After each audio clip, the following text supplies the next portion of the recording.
Shalom, Bapak Ibu Saudaraku yang terkasih dalam Tuhan Yesus Kristus. Apa kabar kita pada minggu ini? Pasti kita tetap semangat di dalam Tuhan karena firman-Nya selalu menguatkan hati kita, menguatkan kita untuk menjalani kehidupan hari lepas hari hingga sampai pada saat ini Tuhan tetap melihara kita. Amin. Mari kita masuk ke hadirat Tuhan. Kita akan mendengarkan firman Tuhan dan kita memuliakan Tuhan lewat firman-Mu yang kuasa.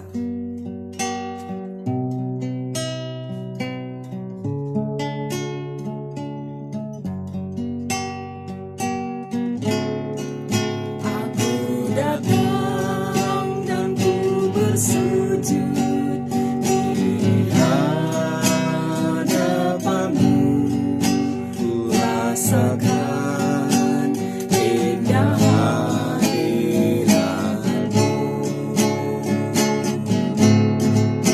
Kamu buka mata hatiku dan seluruh jiwaku untuk ku nikmati firman-Mu. Firman-Mu yang kuasa untuk mengubah sikap hati. Firman-Mu yang tegakkan di saat ku terjatuh. Penuhkanlah bejanaku dengan air sungai-Mu. Ku haus akan firman-Mu. Firman-Mu yang kuasa. Firman-Mu yang kuasa untuk mengubah sikap hati. Firman-Mu yang tegakkan di saat ku terjatuh.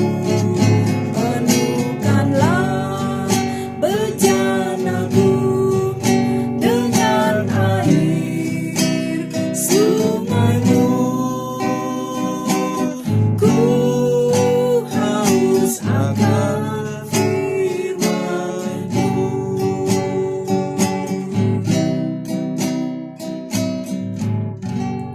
Benar Tuhan, pada saat ini kami membawa bejana hati kami untuk siap diisi oleh air sungai-Mu, air hidup-Mu yang Tuhan telah sediakan bagi kami. Karena kami tahu air hidup-Mu itu adalah firman-Mu ya Bapa, yang senantiasa memberikan kekuatan bagi kami di saat kami goyah, di saat kami menghadapi problema, pergumulan yang berat. Firman-Mu lah yang menguatkan untuk kami tetap tegak berdiri menghadapi kenyataan hidup ini. Terima kasih Bapa. Berbicaralah kepada kami semua hamba-hamba-Mu yang mendengarkannya. Kami siap mendengarkan firman-Mu. Di dalam nama Tuhan Yesus kami sudah berdoa. Amin. Shalom, Bapak Ibu, Saudara yang terkasih. Firman Tuhan akan kita renungkan pada pagi hari ini terambil dari kitab Yohanes pasal 14 ayat 15 sampai ayat yang ke-21. Yohanes pasal yang ke-14 ayat 15 sampai ayat yang ke-21. Saya akan membacakan untuk kita sekalian. Demikian firman Tuhan. Jikalau kamu mengasihi aku, kamu akan menuruti segala perintahku. Aku akan minta kepada Bapa, dan Ia akan memberikan kepadamu seorang penolong yang lain, supaya Ia menyertai kamu selama-lamanya, yaitu Roh kebenaran. Dunia tidak dapat menerima Dia, sebab dunia tidak melihat Dia dan tidak mengenal Dia. Tetapi kamu mengenal Dia, sebab Ia menyertai kamu dan akan diam di dalam kamu. Aku tidak akan meninggalkan kamu sebagai yatim piatu. Aku datang kembali kepadamu. Tinggal sesaat lagi dan dunia tidak akan melihat aku lagi.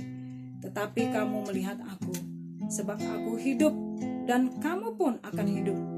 Pada saat itulah kamu akan tahu bahwa aku di dalam Bapa-Ku dan kamu di dalam aku, dan aku di dalam kamu. Barang siapa memegang perintahku dan melakukannya, dialah yang mengasihi aku. Dan barang siapa mengasihi aku, ia akan dikasihi oleh Bapakku, dan aku pun akan mengasihi dia, dan akan menyatakan diriku kepadanya. Amin. Saudaraku yang terkasih dalam Tuhan Yesus, satu kali ada seorang pemudi. Dia senang membaca buku, yaitu buku novel, kisah tentang percintaan. Ketika dia membaca buku novel tersebut, dia melihat sebuah artikel yang sangat menarik, yang menurut dia sangat menggugah hatinya. Artikel itu mengatakan demikian: jika engkau benar-benar mencintai pasanganmu, maka ketika engkau menoleh kepadanya, matamu akan melebar saat engkau melihatnya. Saudaraku, itu mungkin semacam hal yang konyol yang pernah kita dengar. Untuk mengetahui apakah kita masih mencintai pasangan kita, mari kita mencoba mengetesnya lewat sebuah ungkapan itu tadi. Tetapi jika kita mengatakan bahwa kita juga mencintai Tuhan, bagaimana caranya kita dapat mengukur apakah kita benar sungguh-sungguh mencintai Tuhan? Pada saat ini Tuhan memberikan kepada kita sebuah standar bagaimana setiap orang sudah mencintai dia, sudah yakin dan pasti mencintai dia. Memberikan standar ini dalam ayat 15. Dia berkata demikian, jikalau kamu mengasihi aku, kamu akan menuruti segala perintahku. Dan di ayat 21 juga dia katakan, barang siapa memegang perintahku dan melakukannya, dialah yang mengasihi aku. Saudaraku yang terkasih dalam Tuhan Yesus, hanya ada satu cara untuk mengukur apakah kita benar-benar mengasihi Tuhan selama ini. Kita harus memegang perintahnya. Dan tidak hanya itu saja, tapi kita harus melakukan perintahnya. Memegang perkataanku dalam ayat ini mau mengartikan bahwa memegang firman Tuhan, menjadikan firman Tuhan itu menjadi satu kesukaan. Mazmur 1 ayat 2 mengatakan demikian, tetapi yang kesukaannya ialah Taurat Tuhan, dan yang merenungkan Taurat itu siang dan malam. Ketika kita mengatakan bahwa kita benar-benar mengasihi Tuhan, kita harus menyukai Tauratnya. Apa itu Tauratnya? Tauratnya adalah sebuah instruksi. Taurat Tuhan itu adalah perintah-perintah Tuhan yang terdapat di dalam Alkitab. Orang yang menyukai Taurat Tuhan tahu bahwa Taurat itu penting, saudara. Orang yang menyukai Taurat Tuhan tahu bahwa perintah Tuhan itu atau firman Tuhan itu sangat bermanfaat dalam kehidupannya. Perintah Tuhan itu bisa menyejukkan jiwanya, dan perintah Tuhan itu atau firman Tuhan itu dapat membuat mata bercahaya. Itu dapat kita lihat dalam Mazmur 119, bahwa ketika kita menyukai firman Tuhan itu, bahwa firman Tuhan itu sangat bermanfaat bagi kita, sangat penting, saudaraku yang terkasih. Orang yang menyukai Taurat Tuhan itu tidak pernah merasa bahwa Taurat atau firman Tuhan itu membosankan baginya atau membebani hidupnya. Tetapi ia melihat firman Tuhan itu firman yang adil, yang menyukakan jiwanya. Ia melihat Alkitab bukan sebuah peraturan-peraturan belaka, tapi ia melihat Alkitab adalah firman Tuhan yang diberikan oleh Bapa yang mengasihi dia. Inilah orang yang menyukai firman Tuhan. Saudaraku yang terkasih, itulah sebabnya orang yang menyukai firman Tuhan itu akan mengatakan demikian. Itu sebabnya aku mencintai perintah-perintahmu lebih daripada emas, bahkan daripada emas tua. Mencintai perintah-perintahmu lebih daripada emas. Saudaraku yang terkasih dalam Tuhan Yesus, mungkin di zaman materialistis saat ini banyak orang sulit menyatakan firman Tuhan ini. Aku mencintai perintah-perintahmu lebih daripada emas. Sering sekali orang membalikkan. Aku mencintai emas lebih dari firman. Saudaraku yang terkasih dalam Tuhan Yesus, di zaman ini tidak sedikit orang mengorbankan firman Tuhan untuk mendapatkan emas. Permasalahannya mengapa orang-orang Kristen zaman sekarang itu tidak menyukai firman Tuhan, tidak suka membaca Alkitab, yaitu firman Tuhan. Dalam situasi stay at home di sini saat ini, banyak sekali orang menyukai hal-hal yang lain, menyukai makanan-makanan favoritnya, sehingga banyak sekali kita lihat di dalam media orang mengupload makanan-makanan kesukaannya. Banyak sekali yang bisa kita sukai. Saat kita menonton TV, kita menyukai TV atau tontonan yang kita sukai, seperti film Korea, demikian. Kita menyediakan waktu untuk menonton. Saat kita menyukai untuk membaca buku, kita menyediakan waktu untuk membaca buku. Saat kita menyukai olahraga, kita menyediakan waktu untuk berolahraga. Kita menyediakan waktu untuk hobi kita, bermain sepak bola. Kita menyediakan waktu untuk segala sesuatu yang kita sukai. Tetapi mengapa banyak orang Kristen yang tidak menyukai firman Tuhan? Lalu ia katakan tidak ada waktu untuk mendengarkan firman Tuhan atau membaca firman Tuhan, karena mereka tidak menyukai firman Tuhan, bukan karena tidak ada waktu. Saudaraku,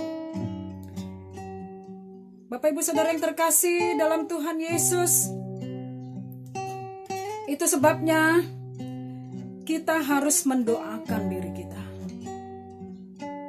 agar kita menyukai firman Tuhan, supaya menyukai firman Tuhan itu tidak hilang dari diri kita.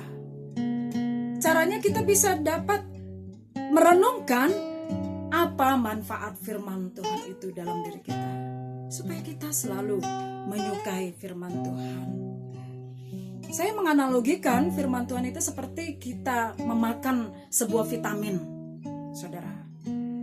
Ketika kita memakan satu butir vitamin, suplemen untuk masuk ke dalam tubuh kita, bukan kita langsung mendapatkan manfaat vitamin tersebut. Ketika vitamin itu kita makan atau kita minum, bukan berarti seketika kita mengalami sebuah keterkejutan, kekuatan, atau apapun. Bukan, saudara. Ketika kita meminum vitamin, itu adalah untuk suplemen dalam hidup kita yang kita persiapkan untuk jangka panjang. Bukan saat memakan vitamin langsung merasakan hal-hal yang mengejutkan, saudara. Bukan makan vitamin kita langsung merasakan kesembuhan, bukan. Sama seperti kita mendengarkan firman Tuhan. Saat kita merenungkan firman Tuhan, banyak sekali orang berharap bahwa saat mereka mendengarkan dan merenungkan firman Tuhan, mereka ingin mendengar suara Tuhan langsung berbicara kepada diri mereka. Atau mereka berharap keinginan-keinginan mereka langsung dijawab oleh Tuhan. Saudaraku yang terkasih dalam Tuhan Yesus, kita ingin supaya firman Tuhan yang kita renungkan, kita dengarkan adalah bekerja seperti vitamin, proses untuk jangka panjang. Itulah yang harus kita pahami, saudaraku. Pada saat ini banyak orang menggunakan firman Tuhan kepada suatu hal yang tidak pada tempatnya. Saat ini dalam situasi pandemi COVID-19, ada orang meyakini bahwa ketika dia merenungkan atau ketika dia bisa menghafalkan satu pasal ayat dari firman Tuhan seperti Mazmur 91, ia dapat menghafalkan setiap hari dan setiap saat, lalu dia berpikir atau dia meyakinkan dirinya dia bebas dari COVID-19. Hal ini sedang marak dibicarakan oleh orang. Saudaraku yang terkasih dalam Tuhan Yesus, Tuhan yang memahami apa yang terjadi dalam diri kita. Kita tidak bisa menggunakan firman Tuhan untuk menangkal sakit penyakit atau untuk membuat diri kita tidak terkena sakit penyakit, tidak terkena wabah, tidak terkena bahaya. Kita tidak bisa menjadikan firman Tuhan ini seturut apa yang kita kehendaki, saudara.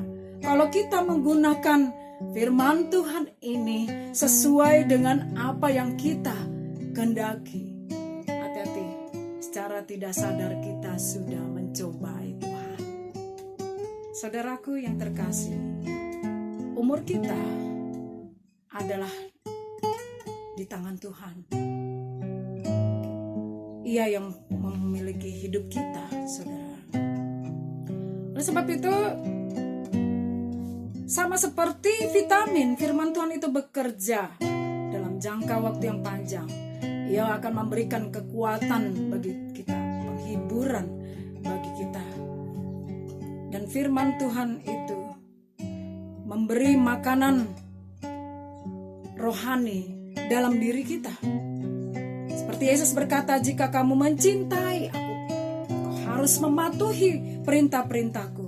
Ini berarti kita harus menyimpan firman Tuhan itu di dalam hati kita, di dalam bejana kita. Saudaraku yang terkasih, tidak cukup hanya memegang firman Tuhan dan merenungkannya, tetapi kita juga harus melakukannya dalam kehidupan kita hari lepas hari. Ketika kita melakukan firman Tuhan, kita menjadikan firman Tuhan itu menjadi pondasi dalam kehidupan kita, supaya kita dapat bertahan. Cobaan, godaan, angin, topan dapat menghadang kita. Tapi bagaimana kita tetap bertahan di dalam situasi itu? Yaitu ketika kita melakukan firman Tuhan.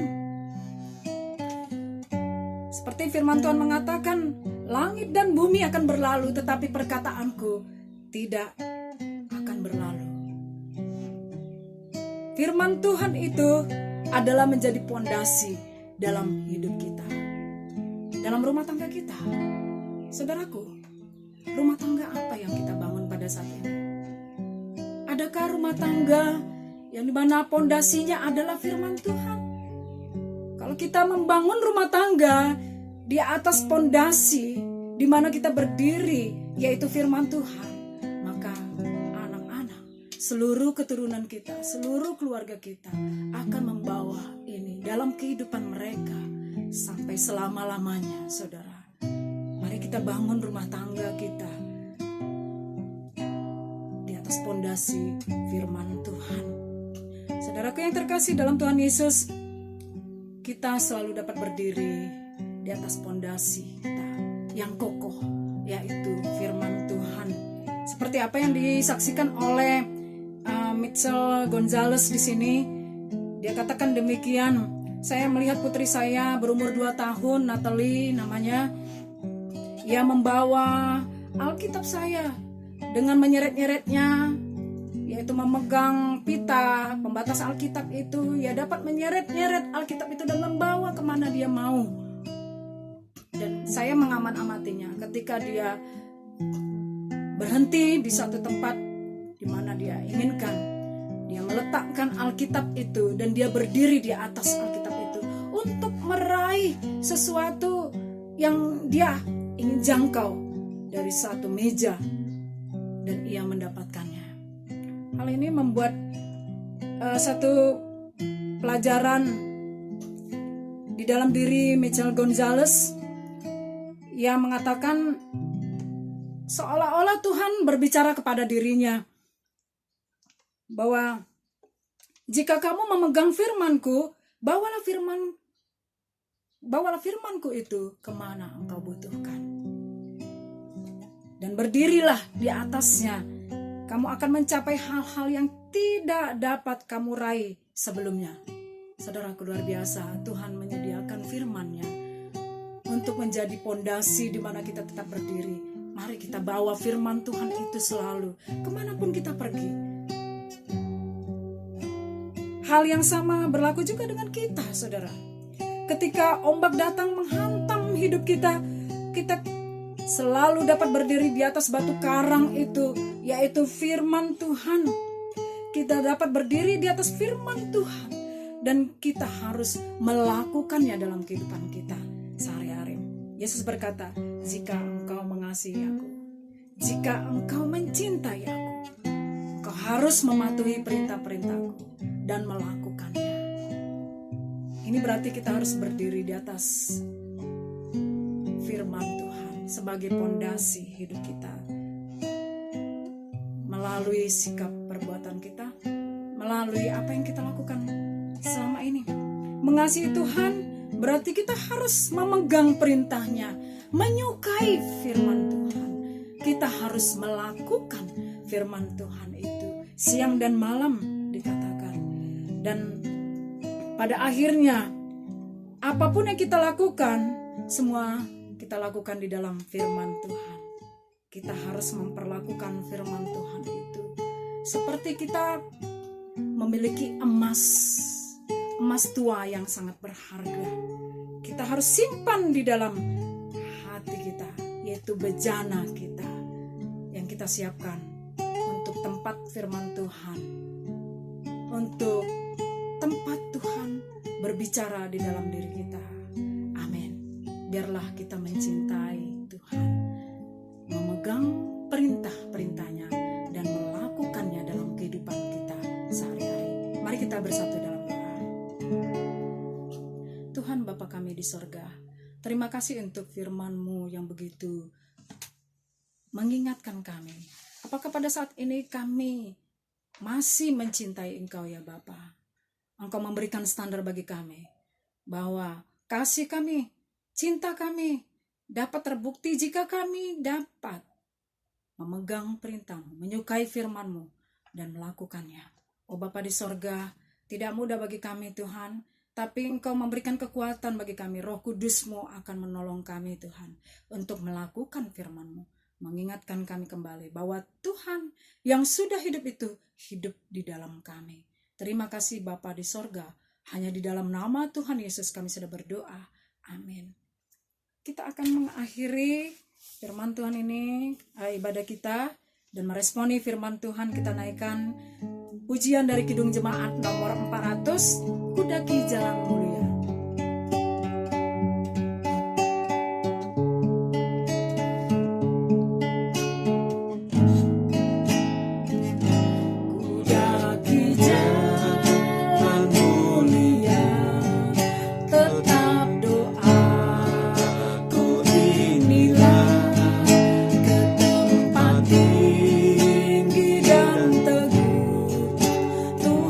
Mantapkan langkah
doxology.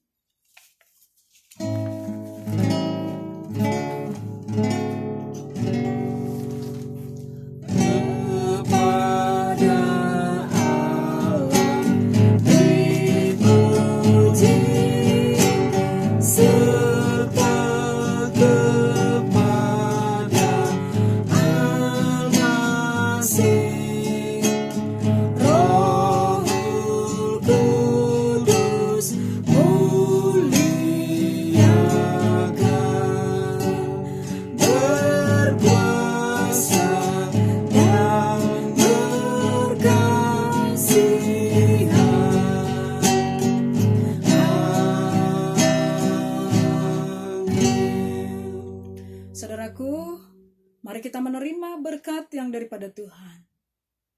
Tuhan memberkati engkau dan melindungi engkau. Tuhan menyinari wajahnya kepadamu dan memberi engkau kasih karunia. Tuhan menghadapkan wajahnya kepadamu dan memberi engkau damai sejahtera. Mulai siang hari ini, esok, sampai Maranatha, Tuhan Yesus datang kedua kali. Amin.